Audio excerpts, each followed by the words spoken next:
Now, many people have claimed Trap Lord Ross is a culture vulture, simply jumping on the bandwagon of the hip-hop scene whilst it's the most popular thing in music. And I can confirm that is absolutely on my wish list this year, I wish that the obs turned packed. When a ting go ho ho ho, no gift, you know that's a rap. I put box in sack, cause I got white and brown. I'll charge you 50% if you move shit in my town. If you wanna come round with me, you know that I sell white and I sell brown. You know that I'm a kingpin, I'ma leave him rotten. I'ma fly out packs.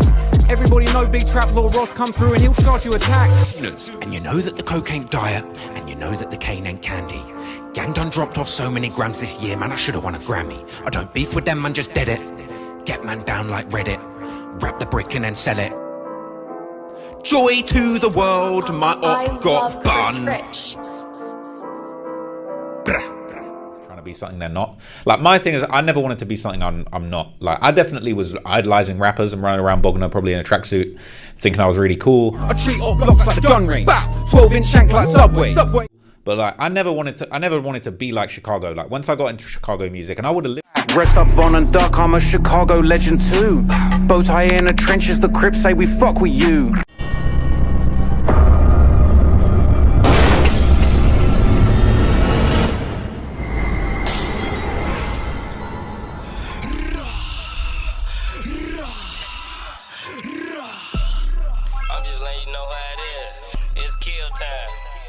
What's up, what it do? Drill Time TV checking in once again. Trap more gang. Look here, I don't want no smoking. Y'all know I love y'all to death, like a stepchild on my dead poodle. But the audacity of this Caucasity is very befuddling. I don't know if he mocking, glorifying the lifestyle, or is this some Weird Al Yankovic type of shit, cause I'm confused. He's talking about he's selling cocaine and the cocaine died and the cane ain't candy. He moving white and brown. Do your homework on white and brown. He talking about selling bricks and he boasting about he dropped off so many grams he could have won a Grammy. He'll front you and tax you. He's talking about he carries a 12-inch Rambo blade like a foot-long Subway sandwich. And if he poke you with it, the end of his knife go look like a strawberry shortcake. Oh my God! This a lot for one to process. I don't know, man. These confessions pretty serious considering the fact that Britain don't take poison in their communities lightly. See, over there, selling white and brown can lead to the maximum penalty of life imprisonment and an unlimited fine for selling to your own kind. But hey, man, they was saying trap was really trapping and there ain't no caps in this rap, so. But hey, man, I'm just a messenger. Get mad at the guy destroying the community. Hey, Trap, I'm just a big fan, man. Who is Trap Lord Ross? Born Ross LeGreen in August of 1993. He's a Bognorian immigrant from southeast England by way of Bognor region. Fun fact, while attending King College London in November of 2016, Ross would produce a short 15-minute film alongside his siblings Lewis and Lynn entitled A Monster Called Charles. The film told a story of a young lad who befriended a large monster in the woods. Later on that year, Ross will be one of the winning recipients of the first Elise Taylor Scholarship for Entrepreneurs at King College London, where he attended, with each winner receiving awards up to £10,000 to fund their company. His was One Click Promos at the time, a video production company. Currently, where it was going, what investment they currently have, what they're asking for, and what they plan on doing with the money. I'm Thomas Adam from Oslo, and we just won £10,000 from the Managed Scholarship Grant Awards, which is going to be amazing for us. King's is a great civic university in the heart of the world's greatest city, and one of the things which is going to characterize us more and more going ahead is an entrepreneurial spirit. I think manifests more than anything our students. And this was such a big deal in London that he was invited to the Queen's Garden Party, a party where the Queen welcomes 30,000 guests to spend a relaxed summer afternoon in the Garden of Buckingham or the Palace of Holyrood House. The event allowed the royal family to speak to people from different walks of life who have made a positive impact on their communities. Ross was citing the publication that this was a very motivational look for him. However, in the back of his mind, he had huge aspirations of being a rapper himself. Let's go for a tour in a glamour. Let's south of the pond where we walk with a swagger. Okay. Best friends from the West End get caught up in South, can't help but talk with a slam. Oh, bruh, that was booty cheeks. You know damn well you supposed to got you a ghost rider. Huh? AI wrote the lyrics for him? If you want to know about my gear, I'm using a Rode, I think this is an NT1 or an NTA or something. And the rhyming dictionary I'm using is Rhyme Brain. Let me show you how this thing works. Fire, higher, higher, sire, higher, shire, higher, wire, buyer, tire, fryer, liar, pyre. Honestly, making peers never been so easy. Back in school, you sell power. After Ross' big dreams of being the hugest rapper out of the seaside town of Bognor Regis failed, he would try his hand in plenty other things, like for instance vlogging with his best friend Freddie. That failed. Reaction videos that failed. Food videos that failed. Gaming videos that failed. Here's a video of him impersonating Barry G. 4 o'clock in the morning and is answering emails by 4:30. What a pussy.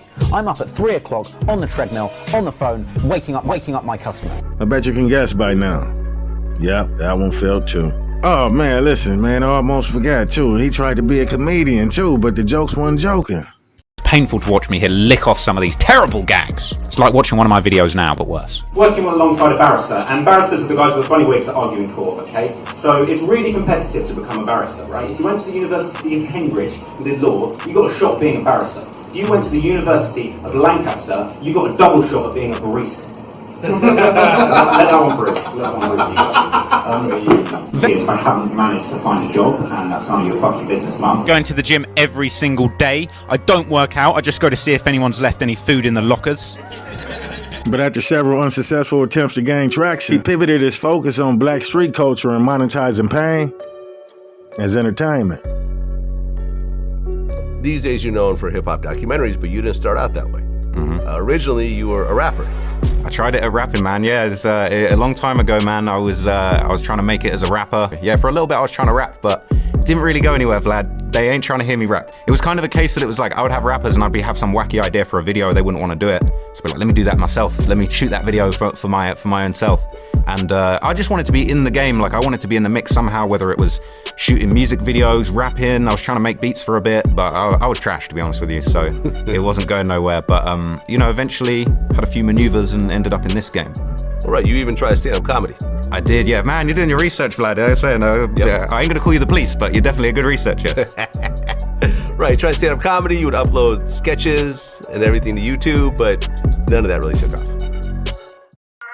Yo, it's that Parkway shit, bitch. You get me? Parkway boys up in this bitch. You know what I'm saying? Pulling up with those muskets, baby. F the opposition, you get me? 1910 shit. Pull up on the ops with a musket. Lean out the ride and bust it. You don't want beef with me, old chap. We're the Parkway boys and we're on the map. Skr, skr. That's a bloody large stick. Skr, skr. I'm bloody darn rich. Skr, skr. Leave the op laying dead. Put him in a bloody large dick. Oh, Ross, see, I see what you tried to do right there. Who was Parkway Rose? Is that your alter ego? I know Vaughn from Parkway Garden O Block, and you got the face tattooed on you with the skull head, and now you Parkway Rose of the UK.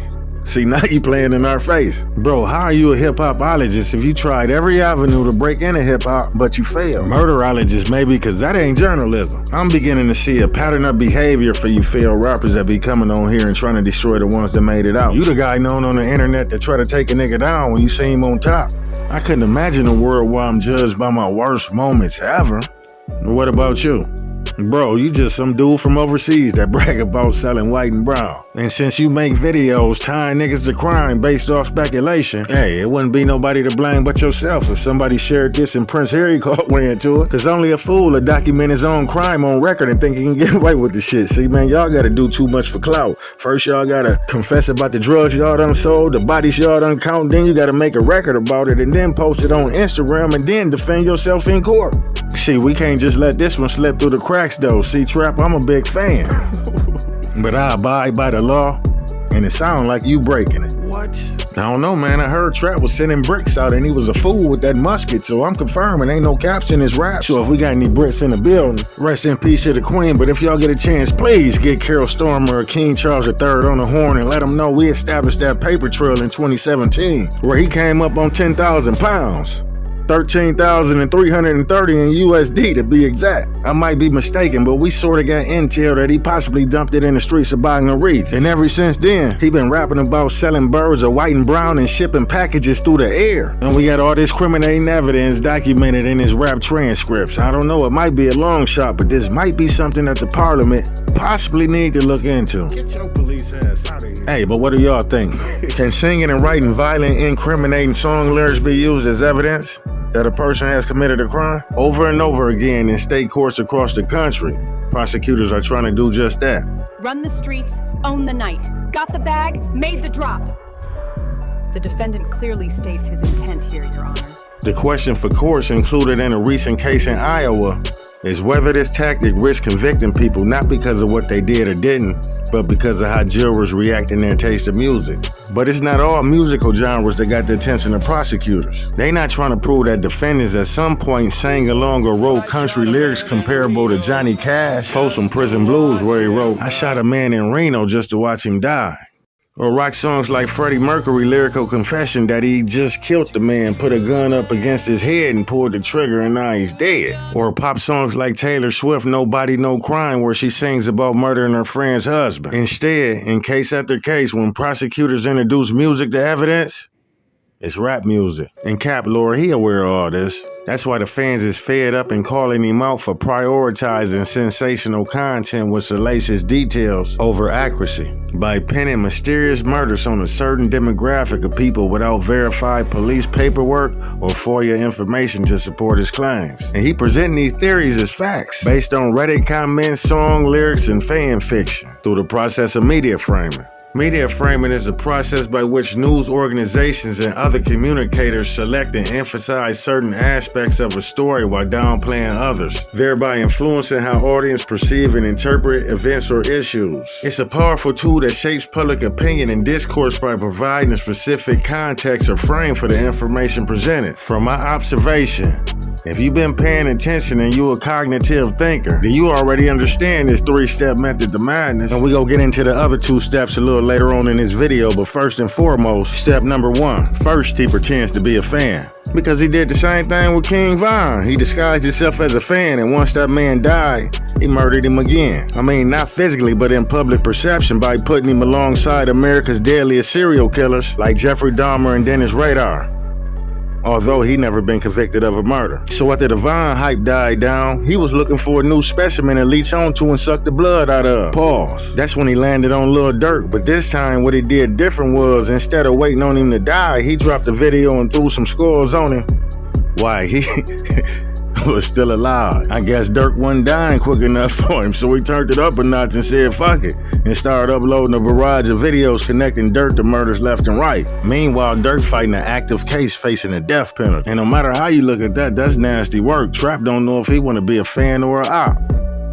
In an interview on a UK podcast, shout out to RTM Records, they was asking an important question that you're not going to hear on your everyday podcast. Like, for example, why would he speak on an open case? And what is his boundaries, if any? And I have to admit, his answers was rather shocking.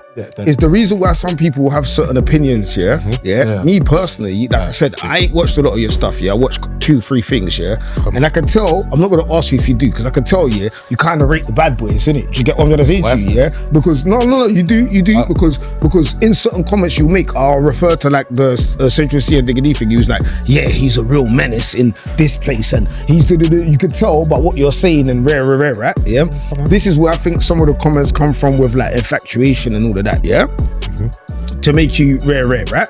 Because I didn't think that till I heard certain comments, right? You with me, Now, right. I want you to be aware of where it might come from, because I come from that life, so I can give you the real opinion on that life. You feel what I'm trying to say? Yeah, cool. Yeah. So also, when you're doing certain things, you have to also be aware of how detrimental it could be for people. Because I watched something when you was reporting on something. I think it was an ongoing case right now. That could sway people's opinion. It could change someone's life. What's the case?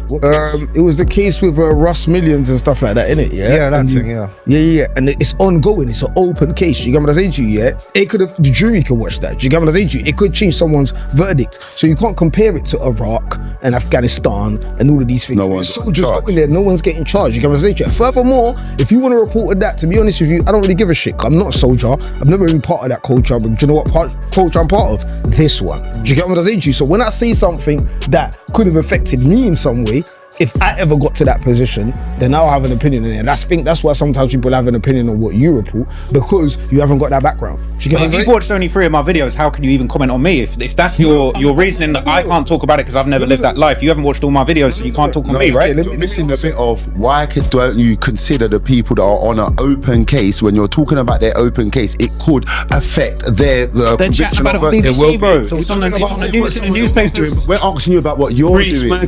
Because I've got an opinion. It's free speech. We're asking you, why don't you have any consideration if someone's got an open case? If you're doing a documentary after the case, that's not my honestly, that's not my problem, bro. Oh my God! This man just said it ain't his problem if it's an open case, and he ain't responsible if the jury happen to catch wind of this campaign of misinformation that he blasted a million of households right before the trial. And he right, y'all. It ain't his problem. Matter of fact, he probably see it as a solution.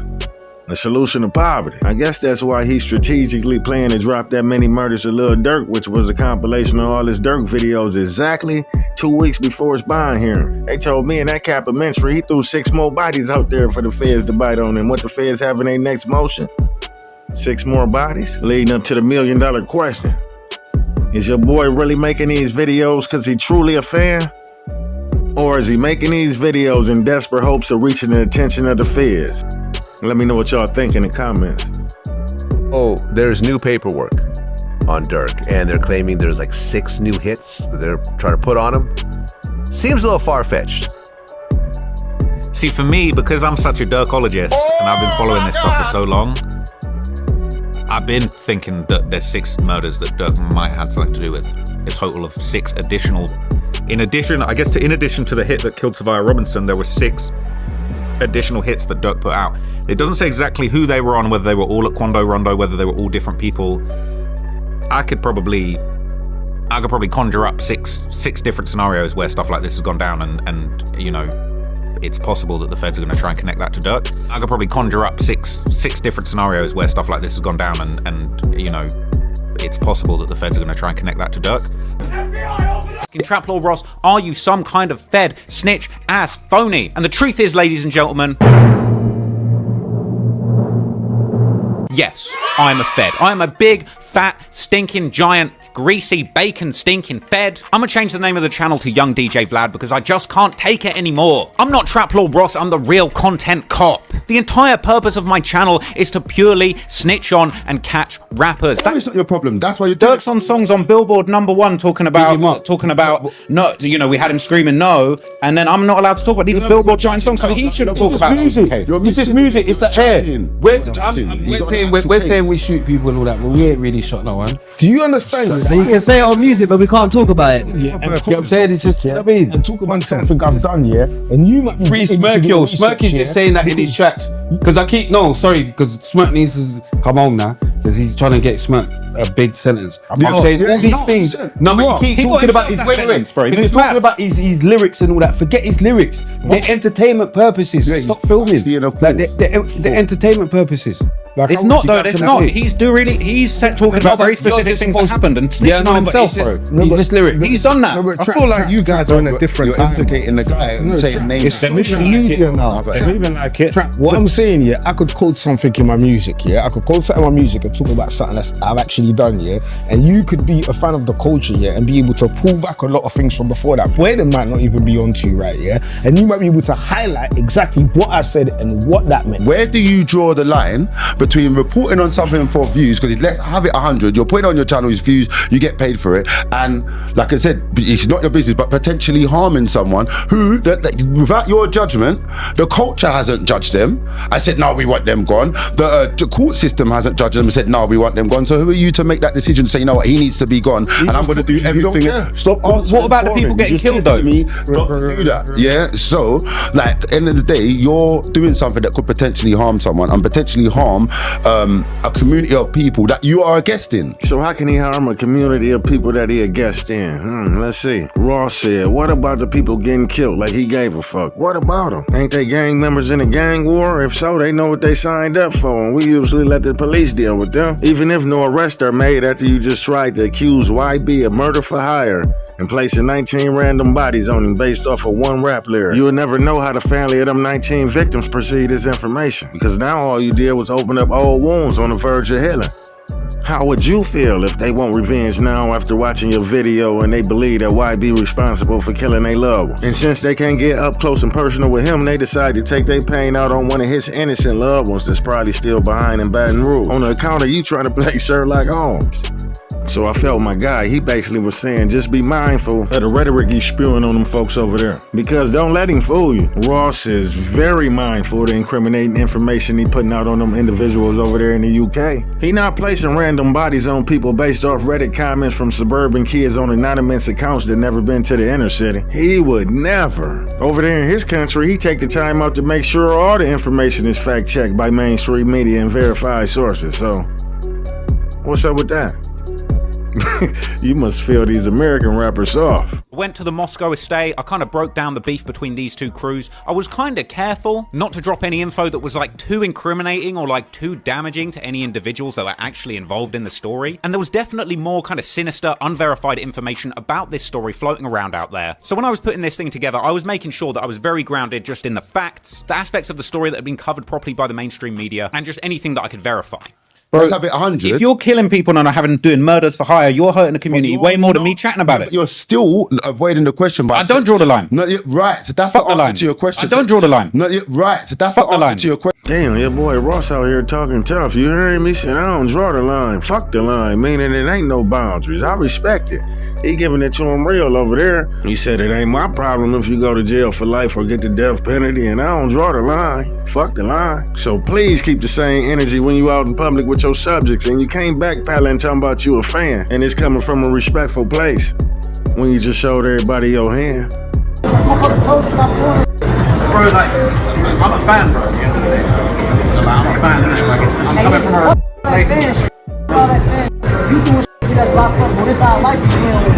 Bro, like, all this stuff. Now, what about you up? Committing an assault, and I'm probably gonna tell. Because I'm part of that life, but might send you bed.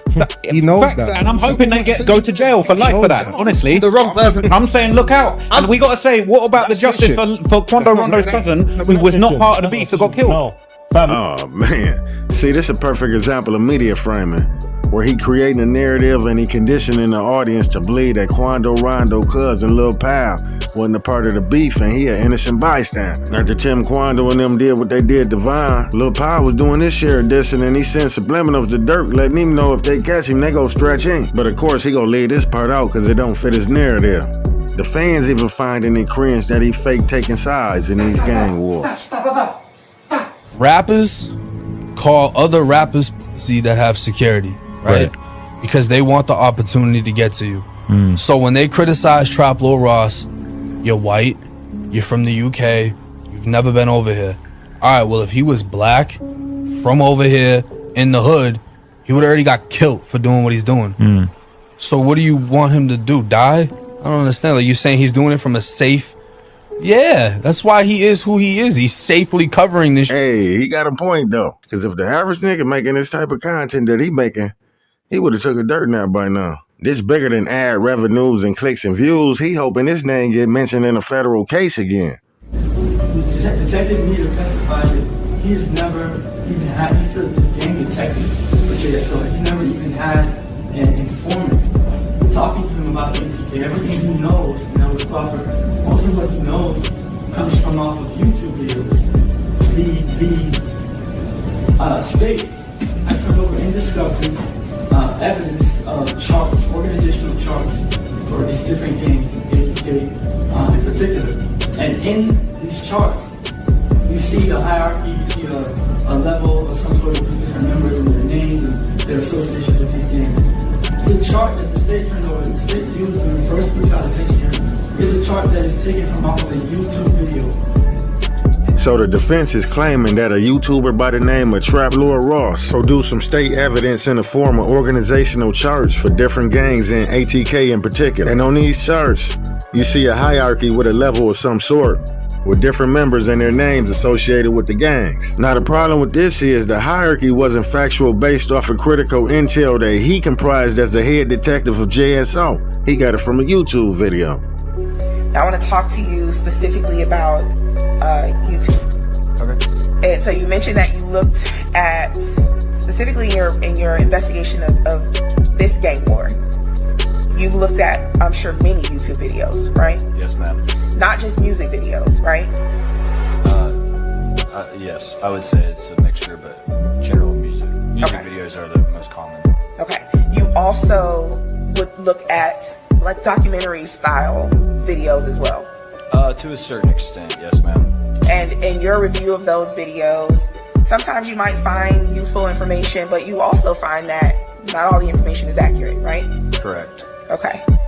Now, even though not all the information is accurate, you have been able to take some of that information and use it. As long as it's corroborated by other evidence, yes. Okay. And in fact, you've even used some information you've gathered from YouTube videos and testimony and sworn testimony related to this case. Yes. Okay. Particularly a different chart, gang chart that you captured from a YouTube video. Is that accurate? I personally did not capture it, but I have seen it, yes. And you've used it in sworn testimony before. I guess you could say that. Okay. And that was from a video from a gentleman by the name of Trap Lore Ross. That sound familiar? I'm not sure who it was from. It was given to me. Like I said, I did not personally make that chart. I've seen it, but I'm not sure who it was from. Okay, you are familiar with that gentleman though, right? Trap Lore Ross. I don't know who that is. You've never... I'm going to overrule the objection. He said he doesn't know who that is. For all the fans that didn't believe that the feds or the law enforcement in general didn't be using YouTube videos and comments people making on Reddit and social media, hey, that's a reality check and goes to show that you are completely wrong. Given the fact that the gang detective assigned to ATK was fairly new to the department and haven't gathered any intel on the alleged participants, that was one hell of a alley-oop. The detective didn't even have to jump for that one. He slammed that motherfucker standing on his feet.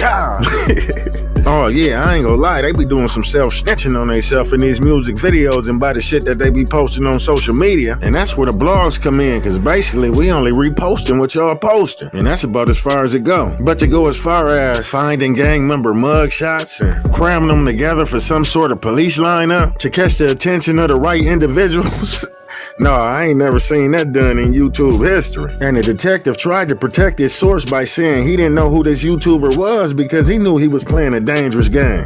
As a generality, if someone gave information on a gang member, could that be dangerous to their lives? I would agree to that. All right.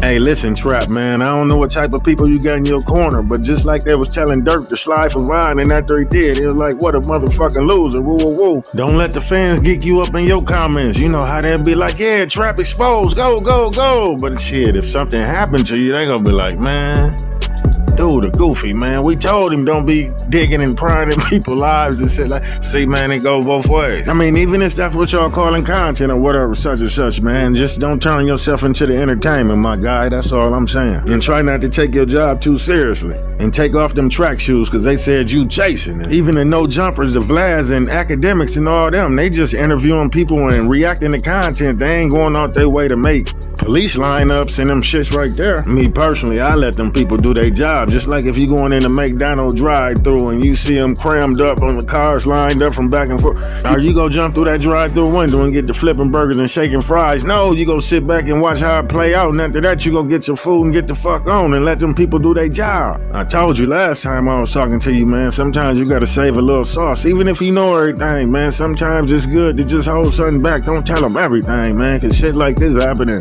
poof. So just be mindful of what you putting out, man, and be careful and don't ever cross that line. Yeah, man, just take into account that these are savage criminals. These ain't the sweethearts, as you say, from the UK that you be bumping into when you outside. I mean, this shit ain't funny though, man. The feds. Apparently now I am the feds. Apparently the feds are literally... apparently I'm a rung above the feds now. Alright, I can't believe what I'm seeing, people. I've just gone online, I've gone on the timeline, and I've seen Remo from No Jumper has posted a clip that's apparently from the actual news, saying that the feds or the cops or whoever's operating the police operations in Jacksonville looking into the murder of Fulio have created a matrix listing exactly who is involved in the murder of Fulio and the adjacent gangs. And arrival of the ATK and 1200 gang in Jacksonville. I've had a look at this. The feds have not come up with this. That's my matrix from the Jacksonville's video. That's mine. That's actually, I made that. I made that myself. Some members of this group have been known to represent under the S4C, Team Michi, Bevel 5 or B5, Lil Popper, Greenlight, Lil Leaky, and Shook. So that's the ATK crew. So people calling me the feds. Apparently now I am the feds. Apparently the feds are literally... apparently I'm a rung above the feds. But I think people forget that, like, pretty much the biggest guy out here is academics, right? And he's a black guy, so it's kind of like Charlemagne the God, like the greats of this genre, the people that actually made this a thing, are black people that are like running their own platforms and got these things going. So I feel like there's space for a couple white guys to come in and do this kind of thing. You don't even know how to be. They know what's right and wrong, but they're going to the extent of looking into the wrong in Vaughn or the wrong in Smirkio. Yeah. So what are you saying about Virgil? He's dead. What about his family? What about his family, bro? If he was stealing people's ideas, what about the families of the people who got their ideas stolen by a next billionaire? Hold on. Let's have something right here. An idea isn't something that's actually real until you make it real. So let's have that. You've got an idea in your head today, and I do it. But if someone dies, isn't their family's feelings more important than that person's idea, being as it wasn't yours? Idea. What? So you're saying because he's dead, I can't chat about him? Oh yeah, see, Trap, now you chasing it, man. How Virgil catch a stray? He wasn't no gangbanger or a drill rapper that was out here catching hats and died a violent death. He was a black fashion designer and artistic director at Louis Vuitton that passed away of cardiac angiosarcoma. Now, why you want to slander that man's name after death? He ain't killed nobody, so why he can't rest in peace? But anyway, now NBA YoungBoy been going crazy confined to the house on house arrest. It feel like he was on there forever. So Trump gave him a pardon and the fans finally get to see him up close and personal in years. So he do a tour, arguably one of the biggest rap tours ever. So I think he grossed like over 75 million. A successful tour, nobody died. So salute to YB. I salute all these dudes escaping poverty and the economic conditions of the inner city and now able to feed their family through generational wealth. I guess some people will never understand unless they came from that environment, knowing all the obstacles set in place to prevent upward mobility. And this guy from a seaside resort in England, he told us Bognor Regis was a racist town with a 1.3% black population, so what could you expect? First time he probably seen a black person was when he flew out the no jumper and sat next to, what's your boy name? Damn, I forgot. Are there any black people around here, by the way? Black people. There is, yeah, but Bognor's like 95% white. Even though it wasn't the worst. It's true. It's not very diverse. I've never claimed, I know some people, obviously, because of what I do, they come at me for certain angles, but like, look, I'm not gonna cap, I'm not gonna bat, not really that many black people in Bognor Regis, and it is what it is. You know what I'm saying? There's plenty of racist people in Bognor Regis. I'm not one of them. So I first opened a YouTube channel to drop my own rap videos, right? They weren't really going anywhere, but that channel was there. And I don't know if you've ever seen a channel called H3 Productions, American guy. No. He used to do these very funny like comedy reactions back in the day. Like people would do, like he would. A world full of violent black thugs. Innocent white people are being victimized and attacked. That's right, because if you try to steal their money, you will be attacked by these violent criminals. Stop! The brake! Stop! Stop! This poor white man innocently helping himself to gasoline. It's just a prank, bro. It's a prank! It's a prank! It's a prank! What happens if you try to steal from a white man? Can you put extra mayonnaise on that? I'd love that. Thank you so much. Hey, excuse me, sir. That phone belongs to me. Excuse me, I just wanted to check the time. May I have my phone back? Absolutely, thanks. Thanks a lot, buddy. Is it great being white? Perfect utopian society. And black people wonder why racism is still alive and well. But hey, it's not about race, right? This is pranks that incidentally happen for no apparent reason in the hood. Not to target black people specifically, but it just so happens that everyone we do prank is black in the hood. Wow. So I watched that and I was like, oh, that's sick. Like, let me try and do that. So I used to do videos where I'd like, you know, around Christmas time, you get like John Lewis advert or whatever, like all these adverts going viral. I used to like react to adverts, like crack jokes on them and shit. And then it's like I slowly started mixing in the hip hop stuff. Like I would do like Skepta would drop a new video and then I would do like a reaction to it. I remember actually one of the first rap ones, didn't really go off, but Skepta dropped some song, I think it was called like Hypocrisy. I remember. Wait, I got a quick question, Trap. What is you doing with all this formal education and you still can't read or wrong? I seen this segue coming from a mile away. See, that's where the interaction part come into play. Some things you gotta be there to experience it just to understand. You can't learn everything about people online. Hey, check it out. Look, bro, I'm like, we ain't trying to understand your YouTube journey. We need to understand your journey in general. Shout out RTM Podcast. I remember doing a reaction to the video to that. It was like the first thing I'd done that was like a rap reaction. Again, no one watched it, but it was just shit I was interested in reacting to. Huh? Was Freddie black? Nah. Oh. Did you have black mates? When I was in school, there's basically no black people about. There's no black kids in my school. Am I going mad? It's peak. No blacks at all. No. But it's like, I grew up looking up to rappers, like, again, pause, but like, I grew up with a picture of 50 Cent on my wall. Like, so it's like, not like, there just weren't any black people in Bognor, realistically, like, that I knew of. Not one. In my school, there was not one. Mad. Do you think that No, but that then was, again, Bognor Regis, there wouldn't be, though. Do you think that that was a part of why you were so curious about, like, rappers and stuff, because you never was around anybody like that? That's a really good question. Now let's get back to his 3-step method of madness. First, he pretends to be a fan, as we've seen previously. Now his first step is pretending to be a fan. Now the second step is the criminalization process. No matter if you ever got charged with a body or not, guess what? He go pin it on you and leave your fate to be decided in the court of public opinion if the feds don't pick it up first. And step 3 is the dehumanization process. Because once someone is criminalized, society often strip away their humanity in public perception because they often seem less deserving of dignity. We most recently seen this methodology used on NBA Youngboy. Well, first he was his biggest fan. Afterwards, he criminalized him by throwing 19 bodies on him with no evidence. And last but not least, he made an attempt to dehumanize him. A lot of these people would not have died if YB's music career had not taken place. And that just is what it is, man. And if YB wasn't rapping, if he wasn't this famous rapper, a lot of things wouldn't happen. A lot of people would still be alive today. And maybe completely different things would have been going on and different people would have lost their lives for different reasons. You know, 2 people died at the Pooh Shiesty Club shooting. Because if they did, you would not be seeing Pooh Shiesty again on these streets. And frankly, that would be a good thing. Like, bro, we're going to have to get Dirk off the streets. We're going to have to get him off the streets because he's a danger, allegedly, to the community. And no offense to anybody, Youngboy is still my favorite rapper. I got a signed copy of AI Youngboy 2 on the wall right there. You know what I'm saying? I'm a genuine fan. Bro, knock it off. But in Trap Lord defense, he's saying his main part of his life story was when he attached his name to King Von. Because before he called him a serial killer, he was just the average immigrant making content on the black plight. But afterwards, he was upper echelons in his own words, clouded up. It gave him a rush. People looked at him different, and he was no longer invisible. That Von video would go on and do 16 million views, and not only did it usher him into financial freedom, he said it changed his life. So he went out and got a King Von tat with 7 score heads surrounding him, but not out of glorification. Rossfield, because he read through all Von tweets, now he embodied him, and he's a part of his story. We say that we're not under glorification of these people, etc., because they're doing bad things, etc. Yeah. However, on that tattoo, we've got 7 bodies with it. Is it 7? Is it 7? 7. Let me see. I would never try if someone bodies them up. So what I'm saying, people are gonna have to count on their own. Cool. Even if it's not 7, yeah. The fact is, it's 7. It's 7. Exactly, it's 7. Of course, it's 7. So you're saying he got 7 bodies. You've put the picture of King Von and the 7 bodies around him. That's kind of glorification, bro, man. It is, man. So the thing is, right? I feel like the thing with the King Von tattoo, bro, there's a lot to it. This is me.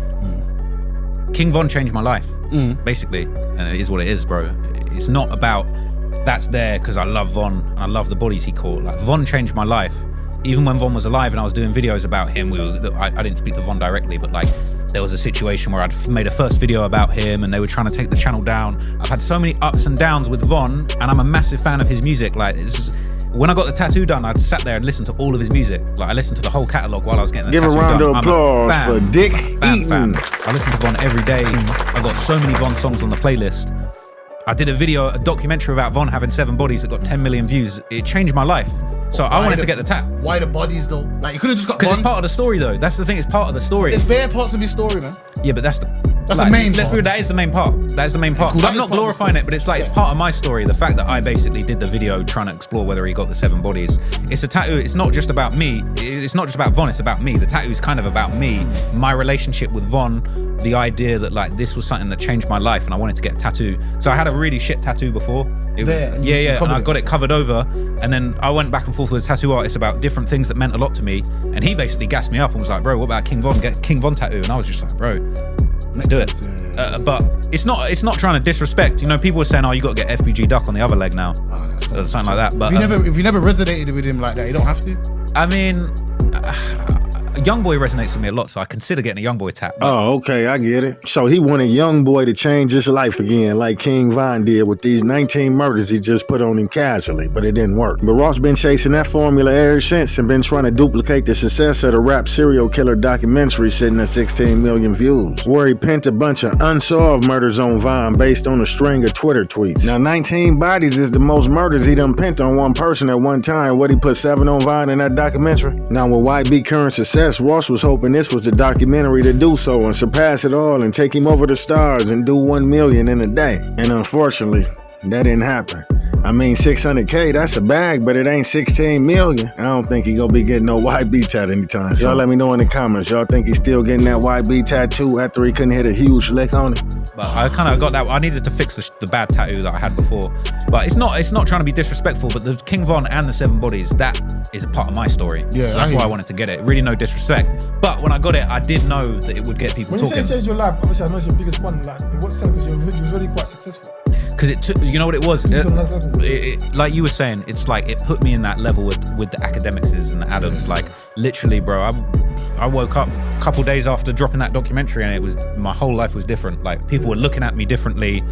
You know, it came with good and bad. People were hating, people were saying they liked it, like a lot of people, but they put me in that echelon. It was that thing with Von, this moment, the research. Because it's not, the 7 bodies aren't there because I think it's lit that you got 7 bodies. It's that those Ross don't even believe half the shit he be saying. He don't care if the info true or false. He just trying to tell his audience what they want to hear. Those 7 skulls, that's what I was looking into. That's where I added the most value. That's where I actually told people what they wanted to hear. Now this is where it get interesting and the reason why people calling this work propaganda over journalism. Now I know y'all heard the saying before. How I go? A liar traveled across the world 100 times before the truth put his shoes on. Well, MSN, a news media outlet that has the partnership with NBC, one of the hugest broadcasting networks in the United States, wrote in an article entitled Trap Lord Ross Alleges Little Durk Involvement in 6 Murders in a New Documentary. And this is very important because now these opinions is making it off of YouTube and into the mind of others that's not gonna fact check this information and take it as law. Let me just read some of this for y'all because it's very misleading, and if I ain't know no better, I would think, yeah, that nigga did it. Just alone based off the way that the article was worded. Trap Lord Ross, who is he and what is his documentary about? Here we go. Trap Lord Ross is a prominent figure on YouTube, known for his in-depth documentaries on rap culture. He also covered criminal ties and unsolved mysteries surrounding some of hip-hop's most controversial figures. Ross built a reputation for investigating the intersection between hip-hop and crime, often exploring the backstories of infamous rappers and their connection to gang violence and murder. His latest project, The Many Murders of Lil Durk, focused on the rise and recent fall of Lil Durk. However, the documentary makes the disturbing claim that he's allegedly connected to multiple murders, specifically 6. Ross's documentary includes controversial revelations and interviews with industry insiders. Wait, we gonna stop him right there and you can correct me if I'm wrong, but interviewing industry insiders? Ross don't know 90% of the people he doing documentaries on, and he damn sure didn't get in contact with nobody from the trenches. When did Ross start interviewing industry insiders for the documentaries? I ain't seen the documentary, but y'all let me know in the comments. I mean, cause all we seen is tweets and lyrics and Reddit posts and things of that nature. We ain't seen no inside information and industry insider interviews and shit like that to back up the claim, but come on, let's carry on. Furthermore, it features commentary of the culture of violence that often intersects with rap music. The documentary aims to paint the picture of how the rise of gang violence in Chicago is shaping the lives of those involved. The allegations. Lil Durk and the 6 murders. Trap Lord Ross' most shocking allegation is that Lil Durk is allegedly connected to 6 murders. This claim is sending shockwaves through the music world. According to Ross' documentary, Durk's involvement in these deaths span both his personal life and his affiliations with gang members in Chicago. The details of these alleged murders are not fully confirmed, but Ross points to several incidents that are linked to OTF, Only the Family Collective, which Lil Durk is a prominent figure for. The documentary also suggests that most of these deaths are tied to the ongoing violence between Chicago black disciples and gangster disciples. Allegedly, Dirk is playing a role in fueling the conflict through his music and personal connections. However, the 6 murders referenced in the documentary are not publicly confirmed as being directly linked to Dirk. Nonetheless, Ross presents his facts based on public records, police records, and interviews with anonymous sources. What? Ross presents his finding based on public records, police reports, and interviews with anonymous sources? Come on, man. Ross presents his findings based on public records, police reports, and interviews with anonymous sources? How can his fact finding of 6 murders be based off of police reports and public records if Dirk was never convicted or charged of murder in the first place? That's weird as hell. Where they getting this information from? And interviews with anonymous sources, so now somebody telling the feds and Trap Lord Ross about Dirk? Bro, you can't make this shit up. But let me continue. Trap Lord Ross's sources. How reliable are they? One of the major points of contention surrounding this documentary is the reliability of Ross's sources. Listen to this, y'all. Trap Lord Ross states that much of the information he presents comes from anonymous sources in the street world. Additionally, these people are reluctant to come forward due to the dangerous nature of the accusations. Oh man, this is cap. The only anonymous sources he got is them Reddit comments he be reading. Fuck you talking about? Hey, but y'all go off though. Let me continue. While these sources may have inside knowledge of the events in question, it's difficult to verify the accuracy of such claims. Furthermore, public records and court cases are cited as indirect evidence. Additionally, many of the people interviewed in this documentary choose to remain anonymous. Yeah, okay. This leaves open questions about the credibility of their claims.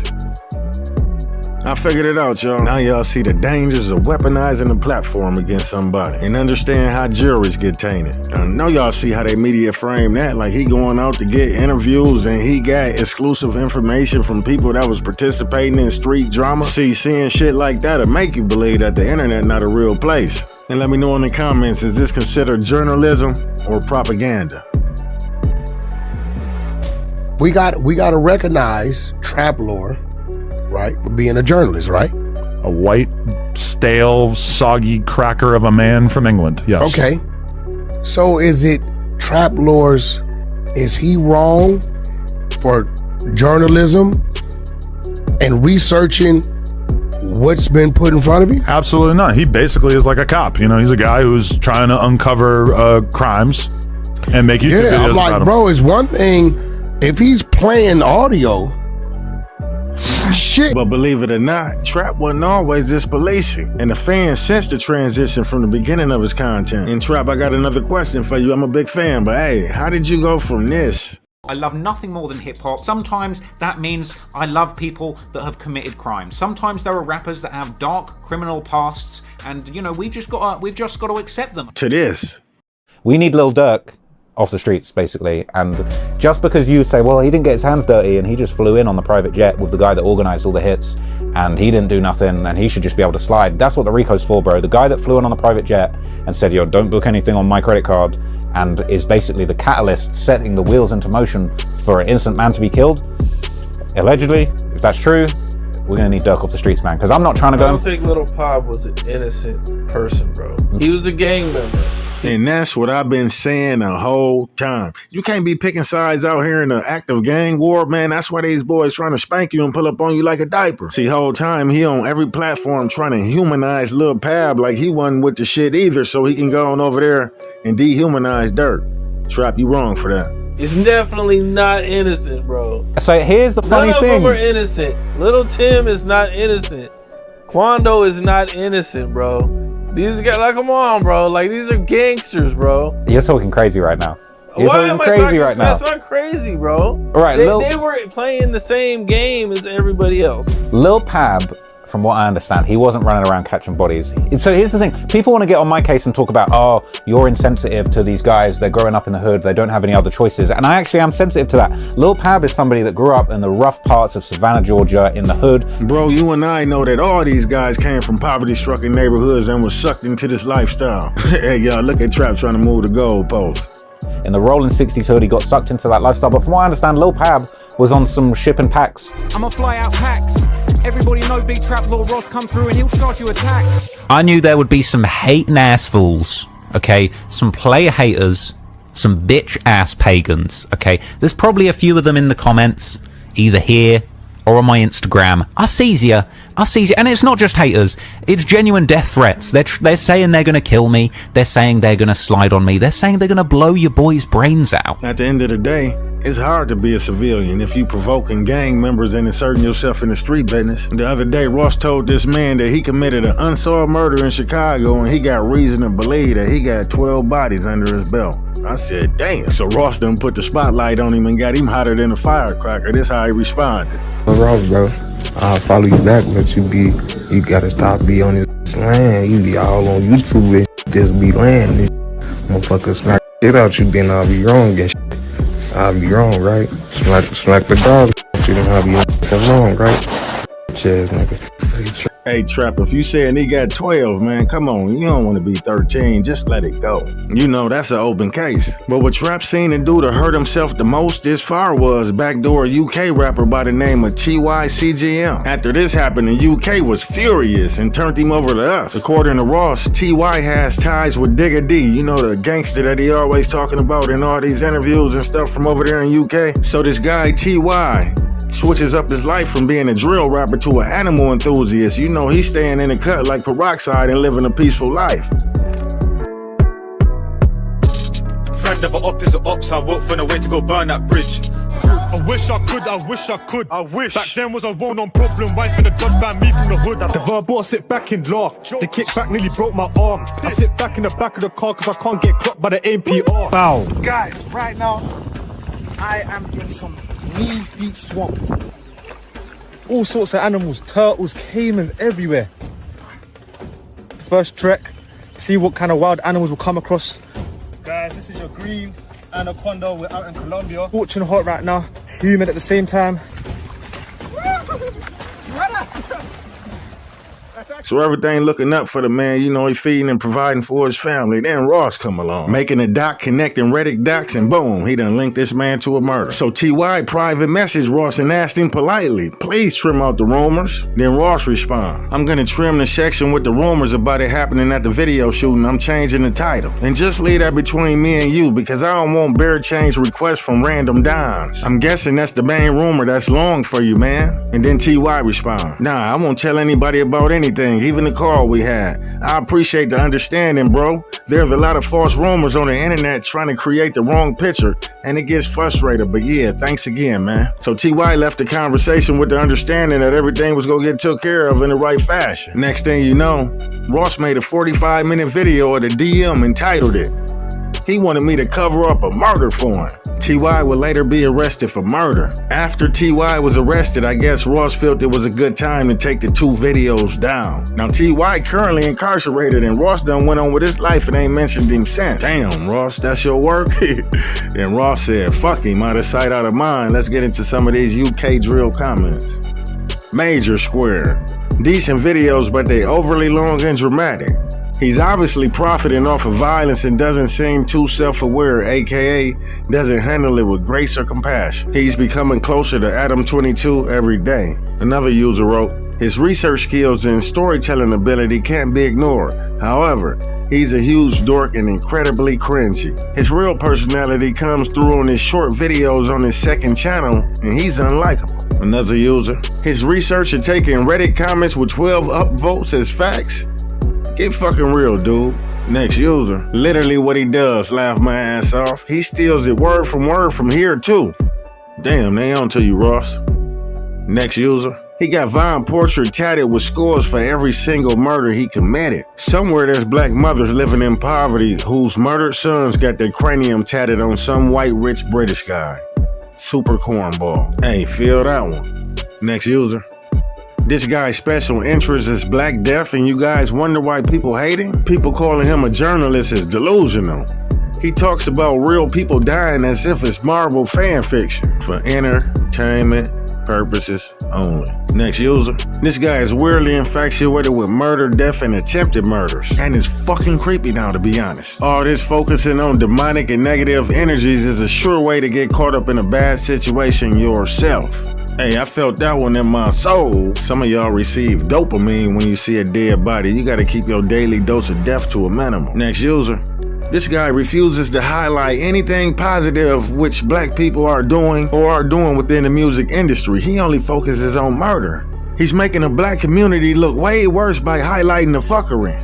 Trap Lord Ross is an absolute plunker, and I lost respect for him. Now, Trap, you got the UK on your ass like a back pocket. Next user. I would say blackboard this wank stain, but those sneaky little white kids in the suburbs won't ever let that happen because they relate to him too much. And I keep on hearing the word neek and neeky. Can y'all let me know what that is in the comment? My UK people.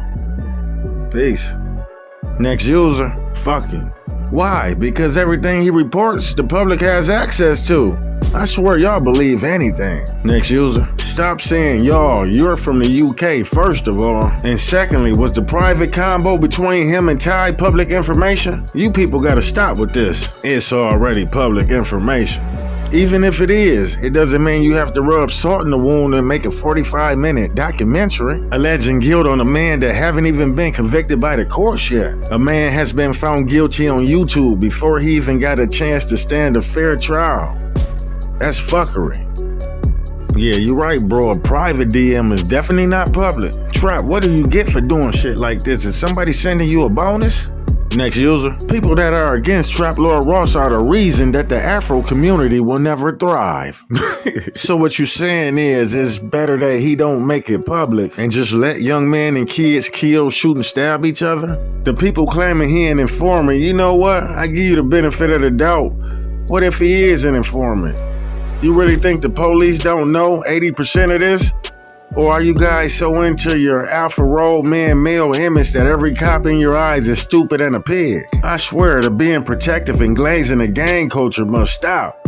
Somebody robbed somebody of their life. And some people on here talking about too federal, no hate to Ty, love his verse on It Was Us. But if you are a killer, yeah, I can vibe to your music, but you are still a bad person and you should go to jail. Next user. What does the Afro community thrive and have to do with Trap Lord Ross? Are you okay, mate? The reason people don't like Trap Lord Ross is because he thinks he's a good journalist and he's not. The majority of his videos is speculation presented as facts to the gullible. Oh wait, and information from Reddit as a source, all while he profits from it. It's not just him. It's a bunch of fake journalists out there, but he one of the ones that put his face out there so he can't duck it. You're saying the police know 80% of this information already, but his videos is 80% false. Even on the latest example, T.Y. asked him to leave shit out of the video and he agreed to it. Just to backtrack and drop a video indicating T.Y. is guilty because of the very same DM he received is distasteful. Always said if he stuck to using court documents, police records to make his videos, no one will have anything to say. Him using lyrics, Reddit posts, and social media in general to falsely pin murders on people while profiting? That's nasty work. Great debate. Shout out to UK Drill. Hey, Trap, you might have to beef up your security, gang. It looked like you messing up your face card in 2 different countries. Complex Magazine will write up an article featuring Ross entitled, As a Guest in Black Music Culture, Trap Lord Ross Must Do Better. Written by Joseph Patterson, it says, I said some things on Twitter recently that hit the blogs and I feel I need to expand on it.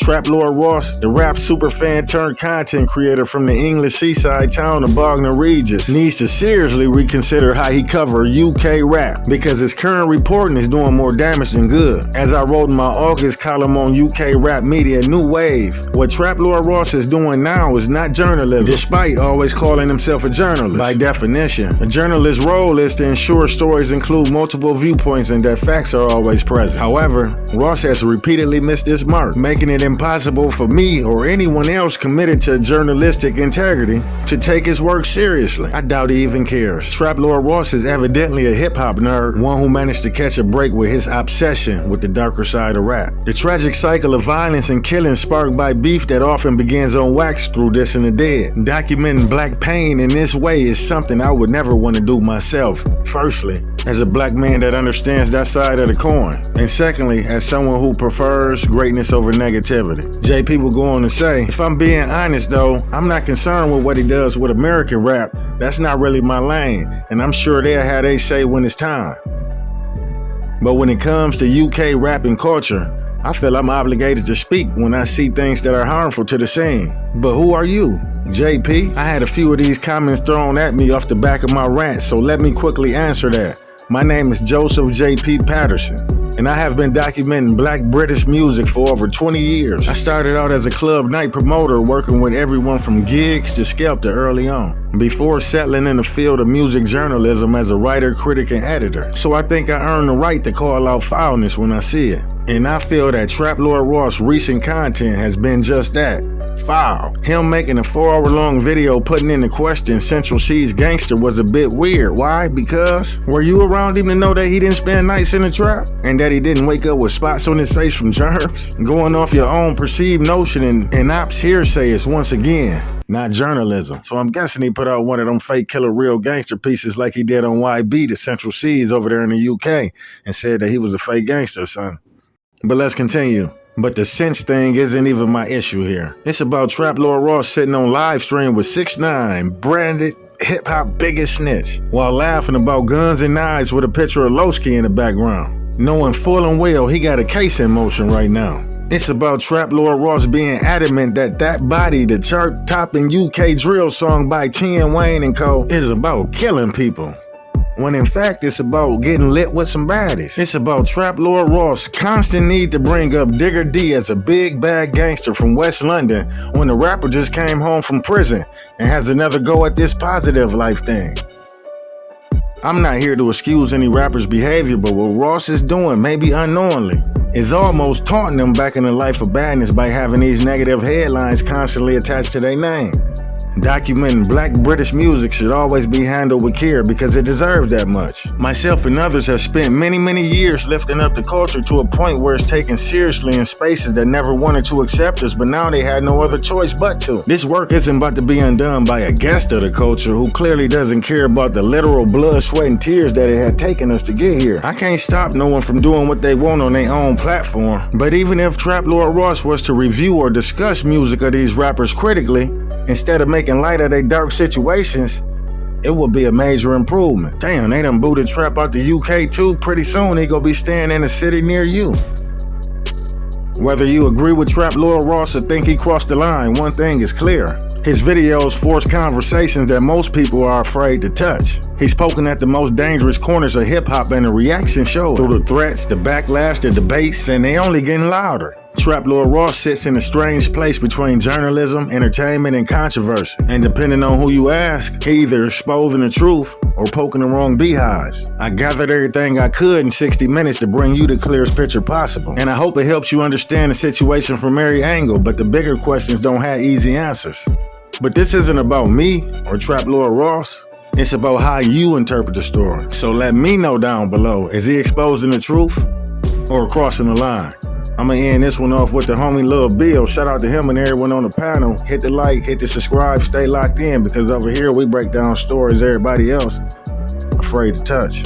Drill Chain TV, I'm out. I'm gonna wrap this up by using the white man for reference, because nothing I say in this video is really gonna matter unless one of them co-signs it. But either Professor Sky or Fantano made a point about Trap Lord in one of Foreign Man's videos, and I'm glad that they did, because if a white man can clock it, then the rest of y'all niggas really ain't got no excuse. Trap Lord Ross specifically I find very interesting. There isn't like a way that a normal average guy from a small seaside town in England should want to do that. And then he shot him. He was 16 years old and he was 15 years old, and he bled out on this. The ability to tap into our reptilian desire to dehumanize anybody is what he trades on, but it's also the societal desire to dehumanize black men that he's also tapping into, and I don't think he takes responsibility for it. When you watch a Trap Lord Ross video, there is, for lack of better phrasing, an exhilaration that he gets talking about black pain, black trauma, black death even. An exhilaration that's always been there, if you ask me. You're making a decision to invest in the production of images of black pain and dysfunction. And you could pull up a slew of arbitrary rules and excuses of why that's okay in your book and in the book of clearly hundreds of thousands, millions of people. Cool. I still hope somebody kills you. I still hope you get shot in the streets doing this one day. You know what I'm saying? Trap Lord's fascination with black art was never necessarily with the art itself, if you ask me, but the trauma that informs it. And you can see that the bigger his audience became, the more unrepentant he became about that part of his fascination. You know, the whole power only makes you more of what you already are and whatnot. Again, he basically said this himself in a failed attempt to defend his BS. I mean, you might laugh because I'm a white liberal who's going to say this, but like, Black Lives Matter. And the first time I ever thought Black Lives Matter was 911 is a joke by Public Enemy, because like I didn't even understand. Like I didn't understand the song. I was like, why are they mad at ambulances? Who could possibly have a problem? And then eventually I came to understand that there's a systemic inequality in ambulances. Yeah. And that's so much less charged than the police. Like that's like there's no one. You don't think there's any evil person abusing power driving an ambulance. So like if the term Black Lives Matter weren't so co-opted and whatever made by M&Ms and stuff, like just that idea. Yo, Machiavelli, what's poppin', man? We are living in a war zone. It's not as easy as these people are making us think that they just got some criminal ass black kids with guns. It's not like that. We live in hell. We live in the gut. We got stacked up 80 deep in one building. You know, by the time you get out your house, you strapped to protect yourself. Because you live in the same community, the police is carrying rifles and the riot gear. They need the right, excuse my language, I'm so sorry. The same reasons they need the right hat, the right jacket, the flak jacket, the double vest, the 9mm Glocks with extra bullets, the tear gas, the mace, all that. Who do you think the police is using that against? Dogs? So we fighting the same villains that they fight in the street. But instead of them seeing us fighting villains in the street, we all villains. And right now, as a youth, we got a million people that's listening. Now we can tell them something. Now we can try to get them that way. And we might lose them. We might gain something. But we would never even had that audience had we not said what was real. You know what I'm saying? And the main thing for us to remember is that the same crime element that white people are scared of, black people are scared of. The same crime element that white people fear, we fear. So we defend ourselves with the same crime element that they scared of. You know what I'm saying? While they wait for legislation to pass and everything, we next door to the killer. We next door to him. You know, because we up in the projects where there's 80 in the building. All the killers that they letting out, they right there in that building. But it's better because we black, we get along with the killers or something. We get along with the rapists because we black, we from the same hood. What is that?